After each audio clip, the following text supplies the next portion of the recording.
Povo, saudade de todos vocês. Então vamos ter mais uma aula sobre o reino animal. Vamos falar, como eu fiz a observação na aula anterior, nós vamos falar um pouco mais detalhado sobre o filo dos artrópodes. Filo artrópoda. A palavra artrópoda, ela é derivada do grego artros, que significa articulado, e podos, que é igual a pés. Em outras palavras, o filo artrópode significa pés articulados, pés com articulação. Então esse filo é o mais abundante, é o mais numeroso em quantidade de espécies até hoje conhecidas. Então, em todos os filos, em todos os reinos, ainda existem muitas espécies a serem identificadas. Então hoje são conhecidos aproximadamente 1 milhão de espécies que pertencem a este filo, certo? É o mais numeroso entre todo o reino animal. Os artrópodes são animais que são encontrados em praticamente todos os tipos de ambiente. Então eles tiveram uma alta capacidade de adaptação e são encontrados no ambiente aquático, no ambiente terrestre, em ambientes de difícil sobrevivência, como no deserto, e aí por aí vai. Então são encontrados praticamente em todos os tipos de ambientes. Obviamente que não todas as espécies, existem as espécies próprias para aqueles locais onde há mais dificuldade de sobrevivência. E aí, em relação ao hábito alimentar dos artrópodes, ele é variado também. Existem as espécies de vida livre, que são aqueles que vão em busca do seu alimento, eles fazem um esforço para conseguir se alimentar, seja através da predação, ou seja através da ingestão de outros alimentos, como no caso das abelhas, elas vão na flor, se alimentam do pólen, se alimentam do néctar. E tem também os que são parasitas. Tem os artrópodes parasitas. Por exemplo, o carrapato, que fica lá sugando o sangue. Tem o piolho também que suga o sangue. E aí são animais que roubam o produto de outros seres vivos. Esses são os parasitas. E os artrópodes, eles têm uma enorme importância, tanto ecológica como econômica. De que forma eles têm uma importância ecológica? Então, os artrópodes, falando apenas algumas, eles são responsáveis por uma boa parte da polinização dos vegetais angiospermas. São eles que transportam o pólen de uma flor a outra. Sem a polinização não há fruto, não há semente. Sem semente não haveria novas plantas. Tá certo? Tem artrópodes que vivem no solo. E aí eles fazem túneis no solo. Facilita a drenagem da água, a infiltração da água, vai favorecer a absorção dessa água pelos vegetais. Existem artrópodes que são decompositores, que vão se alimentar de matéria orgânica e aí transformam essa matéria orgânica em outros compostos que vão ser assimilados pelos vegetais e aí por diante. E a importância econômica está relacionada também com a importância ecológica. Nós temos a agricultura, por exemplo, que é dependente da polinização. Certo? Então, nesse caso, a importância ecológica que eles têm em relação à polinização é também um fator de importância econômica. Eles fazendo a polinização, uma maior produção na agricultura. E tem alguns artrópodes que são extraídos produtos, como no caso das abelhas, o mel, a cera, o pólen. O pólen não é um produto das abelhas, gente, mas são as abelhas que vão na flor, coletam pólen, certo? Então, quando se comercializa pólen, quem retirou da flor foram as abelhas, não foi o homem que foi lá e coletou, foram as abelhas. E aí o homem vai lá e já pega esse pólen coletado pelo trabalho que as abelhas realizaram. E tem também ainda o bicho da seda, né, que vai produzir aquele tecido, a seda natural. Então vem de um artrópode. E aí existem outras atividades dos artrópodes que geram uma importância econômica. Quais são as características gerais desse filo? Em relação àqueles que a gente viu lá inicialmente, aqueles conceitos. Então, os artrópodes, eles são animais triblásticos, né? Apresentam 3 folhetos embrionários, né? O endodermo, o mesodermo e o ectodermo. São animais celumados, né? Apresentam a cavidade interna, né? São protostômios, né? Então, primeiro, antes, estoma é boca, né? Então, boca primeiro. Nos artrópodes se forma primeiro a boca, depois é que vai formar o ânus. E apresentam a simetria bilateral. O corpo dele só pode ser dividido em 2 partes iguais, né? Não tem como dividir ele em várias partes iguais. Simetria do tipo bilateral. E eles, artrópodes, eles apresentam uma metameria, uma segmentação, que é o corpo dividido, né? Cada divisão dessa é chamada de metâmero, daí metameria. Então nessa ilustração a gente vê uma fase de larva e na fase adulta, e aí fica bem evidente, tanto na fase larval como na fase adulta, essa segmentação, essa metameria. Então ilustração e aí as imagens reais. Okay? Então essas são características gerais de todos os artrópodes. Todos os artrópodes apresentam essas características.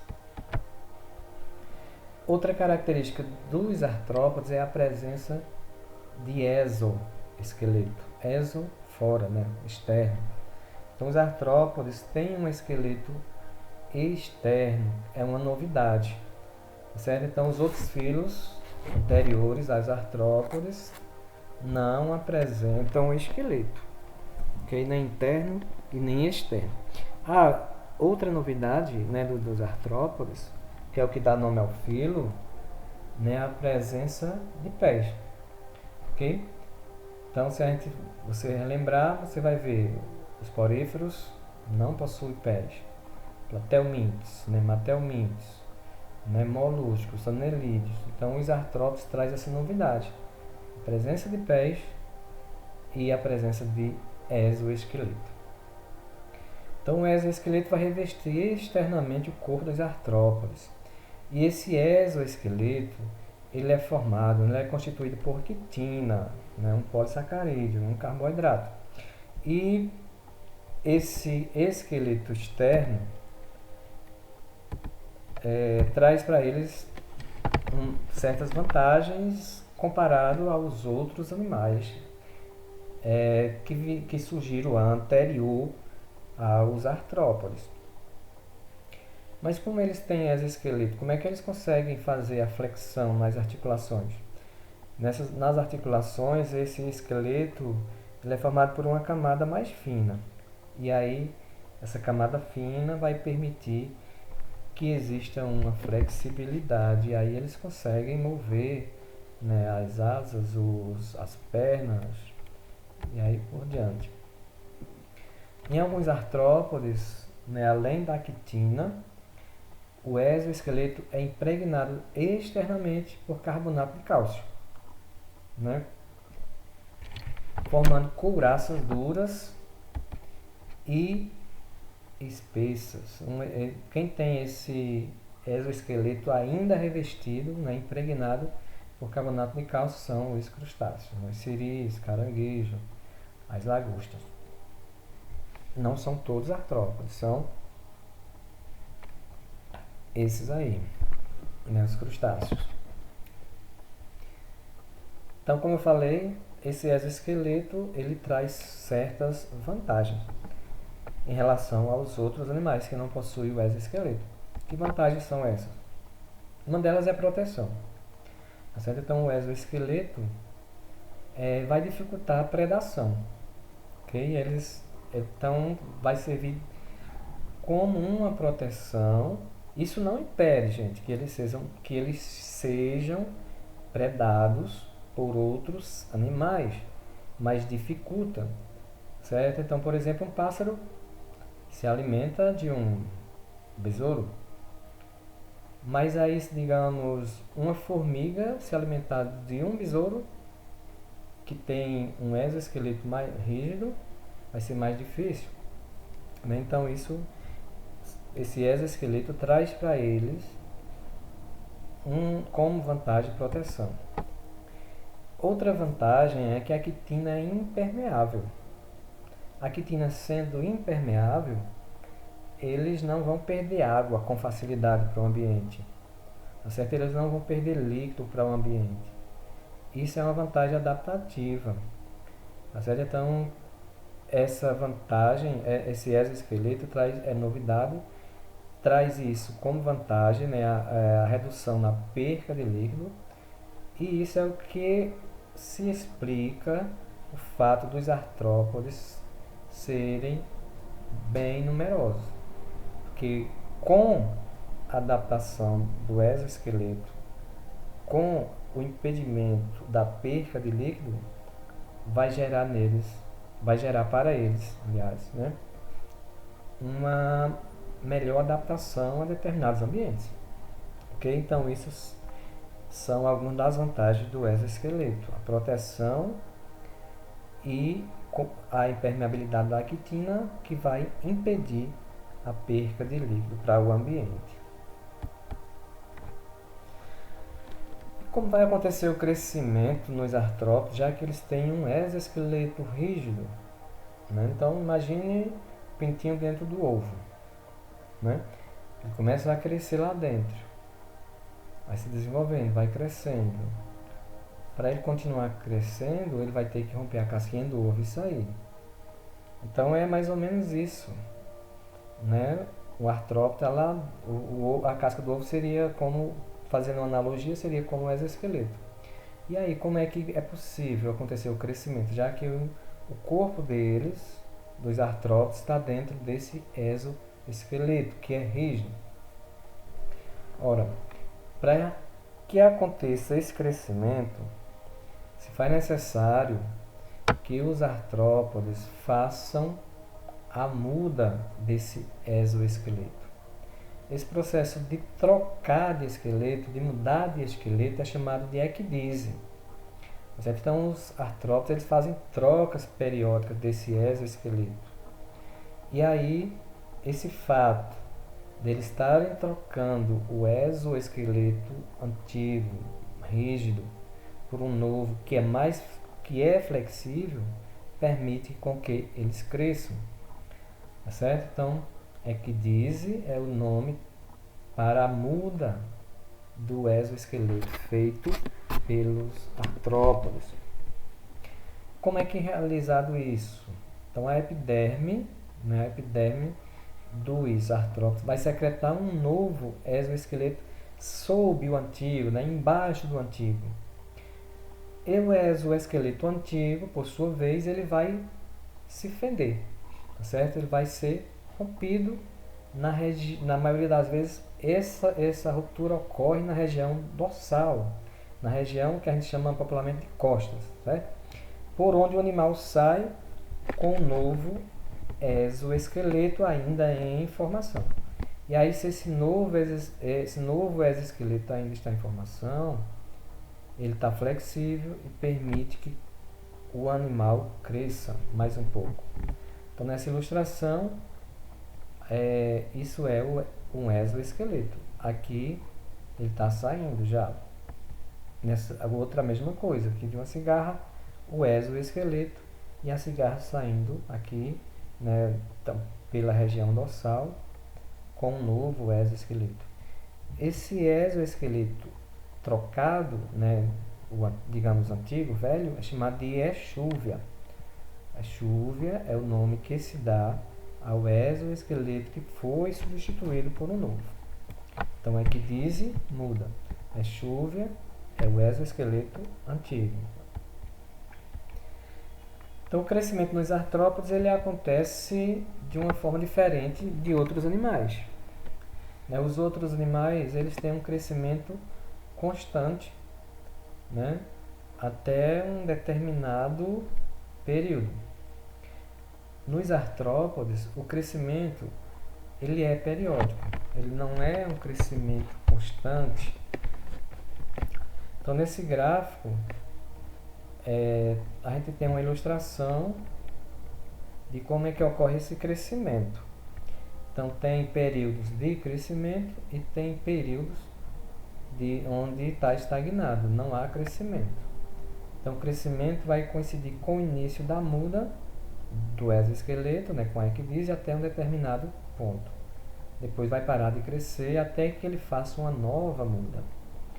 Então, aqui o tempo vai passando, ele vai se desenvolvendo, né, e o tamanho do corpo só aumenta quando ocorre a muda. E aí ele vai ter um período de crescimento que depois vai ser interrompido porque o exoesqueleto já ficou rígido e não vai permitir que ele continue crescendo.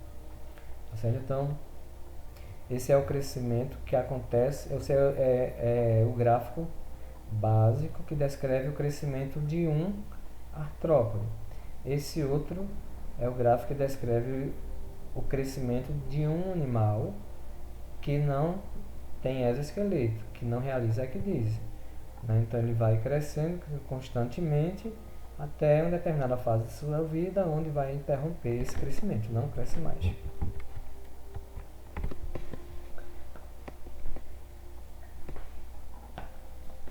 Apesar do nome dos artrópodes ser significar pés articulados, mas eles não possuem articulações somente nos pés, certo? Ele possui todos os seus apêndices articulados. Quais são os apêndices dos artrópodes? São as patas, são as asas, são as antenas. Obviamente que nem todo artrópode possui asa. Nem todo artrópode possui antena, mas todo artrópode possui patas. Todos os artrópodes possuem patas. Daí o nome artrópode, pés articulados. Todos os representantes desse filo possuem patas. Alguns possuem asas, patas e asas. Outros possuem pata, asas e antenas. Outros possuem patas e antenas. Okay? Então, o que é comum a todos eles é a presença de patas. Ok?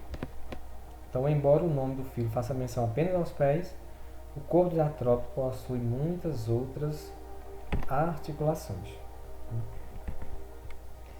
Então, aqui a gente vê no caso da abelha tem patas, asas e antenas. A formiga tem patas e tem antenas. Aqui do escorpião possui apenas patas. Ainda falando das características gerais, né, em relação aos aspectos da fisiologia, né, os artrópodes eles possuem um tubo digestório completo. O que é tubo digestório completo? É o tubo que vai iniciar-se a partir da boca e finaliza no ânus.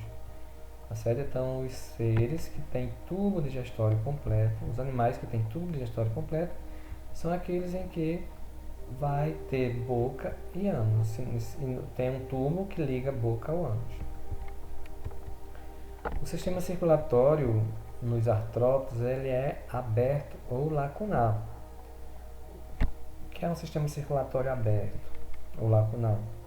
É que o líquido, que a gente vai chamar aqui de sangue, mas na verdade nos artrópodes não é sangue verdadeiro, mas esse líquido ele vai vai circular dentro de tubos, vasos e fora de vasos, tá certo? Então ele circula dentro de vasos e fora também de vasos. Isso é o sistema circulatório aberto ou lacunal. E aí eles vão ter um coração basicamente em cada segmento, ok? O sistema circulatório fechado é quando o sangue está o tempo todo dentro de tubos, o tempo todo dentro de vasos. Não é o caso dos artrópodes, é o sistema aberto. O sistema nervoso nos artrópodes é do tipo ganglional. O que é um sistema nervoso ganglional? É quando não existe um centro de comando geral. Nós temos, por exemplo, o cérebro, que é o nosso centro do sistema nervoso. Certo? Então, no sistema ganglionar não há esse centro geral de controle. Existem regiões onde estão os gânglios e a partir desses gânglios partem ramificações que formam os cordões nervosos, certo? E aí cada gânglio desse vai ser responsável pelo impulso nervoso para determinada região do corpo dele. Nesses gânglios tem uma maior concentração de células nervosas, de neurônios. Então ela é do tempo, sistema nervoso do tipo ganglional. Então essas características, tubo digestório completo, sistema circulatório aberto, sistema nervoso ganglionar.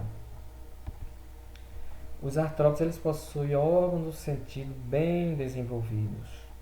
Os órgãos sensoriais, de visão, de audição, de olfato, isso é bem desenvolvido. Então, a abelha, por exemplo, ela consegue um macho, que eu acho incrível isso. Um zangão, que é a abelha macho, ele consegue identificar o cheiro de uma abelha rainha, certo? Até mais de 10 km de distância. Tem um olfato bem apurado, bem aguçado. A visão também, apesar de eles terem olhos ainda bem primitivos, os artrópodes possuem olhos compostos. Os olhos compostos permitem que eles enxerguem a um ângulo de 360 graus, em todas as direções. E tem também ocelos, que são olhos primitivos, não são olhos verdadeiros. Então, mas no geral, eles têm os órgãos do sentido bem desenvolvidos, muito melhor do que os nossos. A respiração nos artrópodes é do tipo branquial para as espécies que vivem na água e traqueal para as espécies que são terrestres. Então, nessa ilustração, a gente vê aqui as brânquias, e nessa outra a gente vê aqui as traqueias. A respiração traqueal é um sistema respiratório em que o oxigênio entra através de tubos que estão abertos o tempo todo e passam direto para as células. O oxigênio entra diretamente para os tecidos, não é transportado pelo sangue, não é transportado por líquido. Isso é uma exclusividade do sistema traqueal. No sistema branquial é diferente. Quem transporta o oxigênio é o líquido, é o sangue. A excreção. Todos os animais produzem composto resultante da digestão das proteínas. Esses são compostos nitrogenados. Amônia, ureia, ácido úrico. Isso é extremamente tóxico para todos os animais. Então, todos os animais precisam se livrar desses resíduos, seja da ureia, seja ácido úrico, seja amônia. Eles precisam se livrar deles, porque isso é tóxico. Vai falar melhor quando a gente estiver vendo o nosso sistema excretor. E aí os artrópodes possuem estruturas especializadas para fazer a excreção. Essas estruturas são as glândulas de Malpighi, túbulos de Malpighi, glândulas verdes e glândulas coxais. Aqui a gente vê, por exemplo, glândula verde, está nos crustáceos, nos artrópodes aquáticos. Nos terrestres, vai túbulo de Malpighi. Então, os túbulos de Malpighi eles vão recolher do corpo esses compostos nitrogenados vão levar para a cavidade intestinal, certo? Então os tubos são esses tubos aqui. Aqui já é parte do sistema digestório dele. Então eles recolhem esse composto nitrogenado, libera dentro da cavidade intestinal, que por sua vez vai liberar juntamente com, digamos, com as fezes, ok? Esses compostos nitrogenados. Em relação à reprodução, né, os artrópodes se reproduzem sexuadamente. Eles são dioicos, né, ou seja, possuem os sexos separados e existem diferenças, né, na maioria dos casos, existe diferença entre macho e fêmea. A fecundação é interna, na maioria, em alguns, desculpem, e externa em outros. Fecundação interna é quando vai acontecer a união do gameta masculino com o gameta feminino no interior, dentro do corpo. E externa quando a união do gameta masculino com o feminino ocorre fora do corpo. Certo? Então, alguns insetos, por exemplo, a fêmea deposita lá os seus óvulos em alguma superfície e o macho vai e libera o espermatozoide sobre esses óvulos. Fecundação externa. E o desenvolvimento é quase sempre indireto, ou seja, o indivíduo não nasce já na forma de adulto. Vai passar por um processo de mudança, né, por uma metamorfose, para chegar na fase adulta. Na maioria dos casos, o desenvolvimento ele é do tipo indireto. Então, nessa ilustração, nós temos aqui a fase de ovo, no caso da borboleta, né? Ovo, larva, que é o que a gente chama de lagarta, a fase de pupa e a borboleta na fase adulta. Então, desenvolvimento indireto. Passou de ovo pelas essas fases para chegar na forma adulta.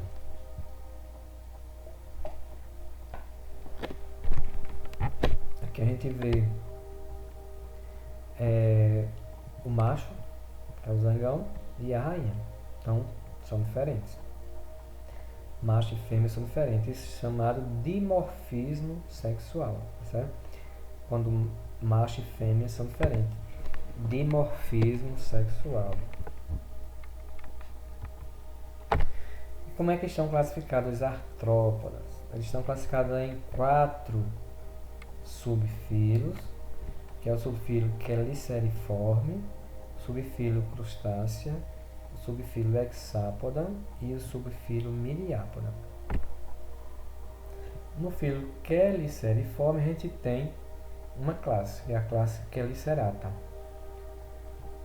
No subfilo Crustácea a gente tem a classe Melacostrata. No subfilo Hexapoda a gente tem uma classe que é a classe Insecta, os insetos.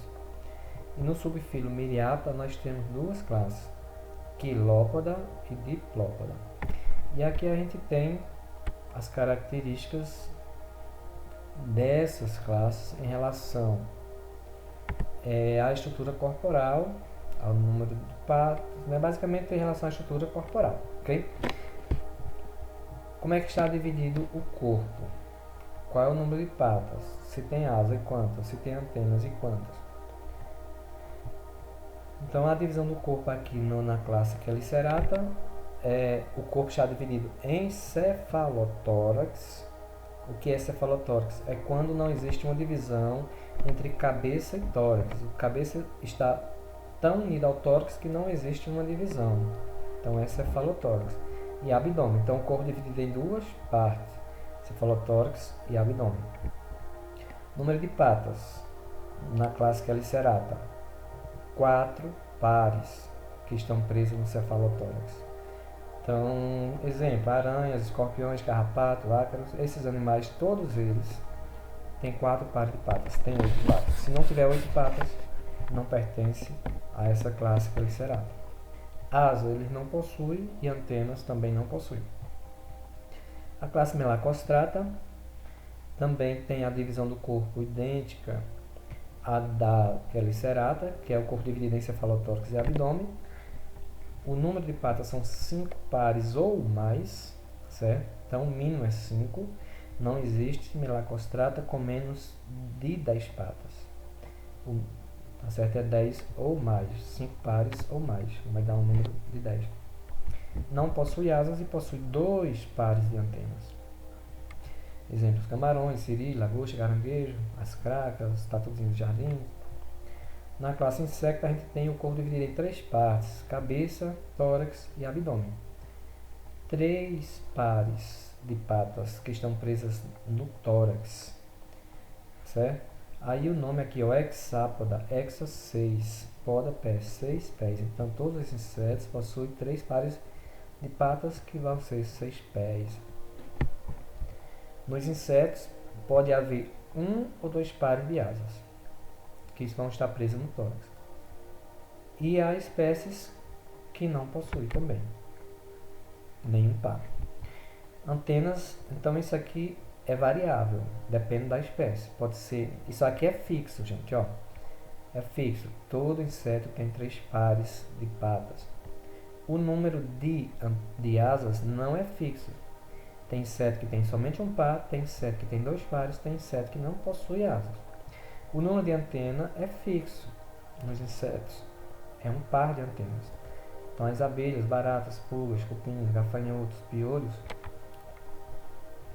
né, eles têm essas características aqui. A classe Quilópoda tem o corpo dividido em cabeça e tronco, diferentemente de qualquer uma das outras anteriores, cabeça e tronco. O número de patas é um par por segmento corporal. Isso aqui é o número total, gente, é o número total. Na classe Quilópoda é um par por cada segmento corporal. Então, quanto mais segmentos tiver o corpo, maior vai ser o número de patas. Asas ele não possui e tem um par de antenas que são longas, certo? As lacraias e as centopeias.